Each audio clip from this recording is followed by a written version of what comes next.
Anaesthesia ಕೊಟ್ಟು ವೈದ್ಯೆ ಪತ್ನಿ ಕೃತಿಕಾ ರೆಡ್ಡಿ ಅವರ ಕೊಲೆ ಪ್ರಕರಣಕ್ಕೆ ಸಂಬಂಧಪಟ್ಟಂತೆ ಬೆಂಗಳೂರಿನ ಪೊಲೀಸರು ಸಾಕಷ್ಟು ತನಿಖೆ ಮಾಡ್ತಾ ಇದ್ದಾರೆ. ಇದರಲ್ಲಿ ಏನಾಗುತ್ತೆ, ನಿಮಗೆ ಡಾಕ್ಟರ್ ಅಂತ ಹೇಳಿದ್ರೆ ಸಾಕ್ರಿ, ಯಾವುದೇ ಒಂದು ಫ್ಯಾಮಿಲಿ ಒಬ್ಬರು ಡಾಕ್ಟರ್ ಇದ್ದಾರೆ ಅಂತ ಹೇಳಿದ್ರೆ ಆ ಫ್ಯಾಮಿಲಿ ಅವ್ರ ಕಡೆ ತಿರುಗಿ ನೋಡ್ತಾ ಇರುತ್ತೆ.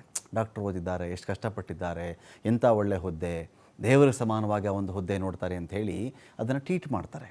ಆದರೆ ಇಲ್ಲಿ ಆಗಿರೋದೇನು ಅಂತ ಹೇಳಿದ್ರೆ ವೈದ್ಯ ಪತ್ನಿ ಈ ವೈದ್ಯನೇ ತನ್ನ ವೈದ್ಯೆ ಪತ್ನಿಯನ್ನು ಕೊಂದಿರ್ತಕ್ಕಂಥ ಆರೋಪವನ್ನು ಇದೀಗ ಫೇಸ್ ಮಾಡ್ತಾ ಇದ್ದಾರಲ್ಲ. ಸೊ ಎಲ್ಲರೂ ಹೀಗಿರ್ತಾರೆ ಅಂತಲ್ಲ, ಇಂಥ ಒಂದು ಒಳ್ಳೆ ಹುದ್ದೆಲಿದ್ದುಕೊಂಡು ಚೆನ್ನಾಗಿ ಓದ್ದವರಾಗಿ ತಿಳುವಳಿಕೆ ಉಳ್ಳವರಾಗಿ ಹಣದ ಆಸೆಗೆ ಇಂಥ ಕೆಲಸ ಮಾಡಿಬಿಟ್ರ, ಅಥವಾ ಪತ್ನಿಗೆ ಏನೋ ಒಂದಷ್ಟು ಅನಾರೋಗ್ಯ ವಿಚಾರಗಳಿದೆ, ನನಗೆ ಅದನ್ನು ಮುಚ್ಚಿಟ್ಟುಬಿಟ್ಟಿದ್ರು ಅನ್ನೋ ವಿಷಯಕ್ಕೆ ಕೋಪಗೊಂಡಿಂಥ ಕೆಲಸ ಮಾಡಿಬಿಡ್ತಾರ ಅಂತ ಹೇಳಿದ್ರೆ ಸ್ವಲ್ಪ ನಂಬಕ್ಕೆ ಕಷ್ಟ. ಆದರೆ ಆ ಥರದ್ದು ಆಗಿದ್ದಾಗ ನಂಬಲೇಬೇಕಾ ಅಂತ ಕೂಡ ಒಂದು ಪ್ರಶ್ನೆಯಲ್ಲಿ ಬಂದೇ ಬರುತ್ತೆ. ಹೊಸ ಕ್ಲಿನಿಕ್ ಓಪನ್ ವಿಚಾರಕ್ಕೆ ಶುರುವಾಗಿದ್ದದ್ದು ಈ ಒಂದು ಕಲಹ. ಹೊಸ ಆಸ್ಪತ್ರೆನೇ ನಾನು ಮಾಡಬೇಕು, ಅದಕ್ಕೆ ನೀನು ಹಣ ತೊಗೋಬಾ ಅಂತ ಕಳಿಸ್ಕೊಟ್ಟಿದ್ದು ಇದೇ ಪತ್ನಿಯನ್ನು. ತುಂಬ ಕಿರುಕುಳ ಆಗ್ತಾಯಿತ್ತು ಅಂತ, ನಾನೊಂದು ಆಸ್ಪತ್ರೆ ಕಟ್ಟಬೇಕು ಅಂತ ಇದ್ದೀನಿ, ನಿನ್ನ ಮನೆಗೆ ಹೋಗಿ ಅಪ್ಪನ ಮನೆಗೆ ಹೋಗಿ ಹಣ ತೊಗೊಂಡು ಬಾ ಅಂತ.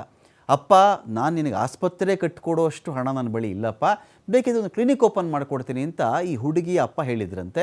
ಇದಕ್ಕೆ ಹುಡುಗನಿಗೆ ಇಷ್ಟ ಇರಲಿಲ್ಲ. ಮನೆಗೆ ಹೋಗು ಹೋಗು ಹೋಗು ಅಂಥೇಳಿ ಪೀಡಿಸ್ತಾ ಇದ್ದಿದ್ದು ಡಾಕ್ಟರ್ ಮಹೇಂದ್ರ ಅಂತ ಆರೋಪ ಇದೆ ಇಲ್ಲಿ. ಇದೇ ವೇಳೆ ಪತ್ನಿ ಗ್ಯಾಸ್ಟ್ರಿಕ್ ಸಮಸ್ಯೆಯಿಂದ ಬಳಲ್ತಾ ಇದ್ಲು.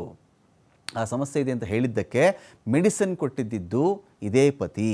ಈ ಮೆಡಿಸನ್ ಪತ್ನಿಗೆ ಮೆಡಿಸನ್ ಕೊಟ್ಟಾಗ ನಿಜಕ್ಕೂ ಅದು ಓವರ್ಡೋಸ್ ಆಗಿಬಿಡುತ್ತಾ, ಅಥವಾ ಓವರ್ಡೋಸ್ ಮೆಡಿಸನ್ನನ್ನೇ ಈ ವೈದ್ಯ ಕೊಟ್ಟು ತನ್ನ ಪತ್ನಿಯನ್ನು ಕೊಂದುಬಿಟ್ಟ ಅಂತ ಒಂದು ಪ್ರಶ್ನೆ ಬರುತ್ತೆ ಇಲ್ಲಿ.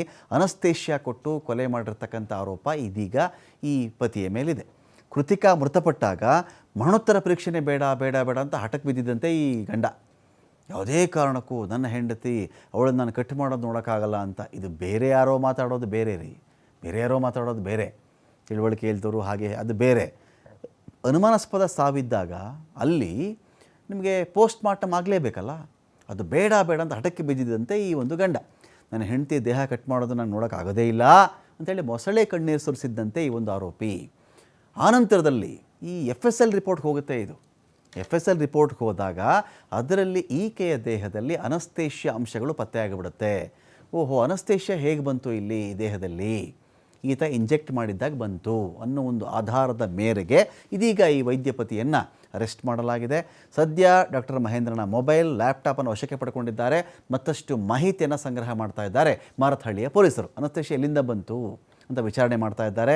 ವಿಕ್ಟೋರಿಯಾ ಆಸ್ಪತ್ರೆಯಲ್ಲಿ ವೈದ್ಯನಾಗಿ ಸೇವೆ ಸಲ್ಲಿಸಿರ್ತಕ್ಕಂಥ ಹಿನ್ನೆಲೆಯಲ್ಲಿ ಅಲ್ಲಿಂದಾನೇ ಅನಸ್ತೇಷಿಯಾ ತಂದಿದ್ದನಾ ಅಂತ ಕೂಡ ತನಿಖೆಯನ್ನು ಮಾಡ್ತಾ ಇದ್ದಾರೆ.